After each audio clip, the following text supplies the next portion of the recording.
అవునా, నువ్వు వచ్చేటప్పుడు పానీపూరి దేవా? ఏ రకం పానీపూరి తేవాలే? పానీపూరిలో రకాలు కూడా ఉంటాయా? అవును, 6 రకాలు ఉన్నది. ఏ రకం తేవాలే? ఏ రకానికి ఎంతో చెప్పు.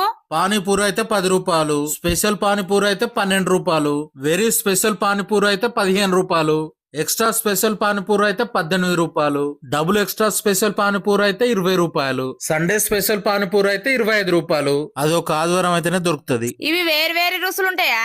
అన్ని ఒకటే రుచి ఉంటది. అన్నీ ఒకటే రుసులు ఉన్నాక ఈ స్పెషల్ సండే స్పెషల్ ఇవన్నీ ఎందుకు? పానీపూరి రేట్ అయితే 10 రూపాయలు. స్పెషల్ పానీపూరి అంటే మంచి గడిగిన చెంచిస్తాడు. వెరీ స్పెషల్ పానీపూరి అంటే మంచి గడిగిన ప్లేటు చెంచిస్తాడు. ఇక ఎక్స్ట్రా స్పెషల్ పానీపూరి అంటే కడిగిన చేతులతోటి పానీపూరి తీసి కడిగిన ప్లేట్ల కడిగిన చెంచతోటి ఇస్తాడు. ఇక డబుల్ ఎక్స్ట్రా స్పెషల్ పానీపూరి అంటే శుభ్రమైన తాగేటి నీళ్లు ప్రత్యేకంగా ఇస్తాడు. ఇక సండే స్పెషల్ పానీపూరి అంటే అది ఆదివారం దొరుకుతుంది, ఇలా దొరకది. సండే స్పెషల్ అంటే అదే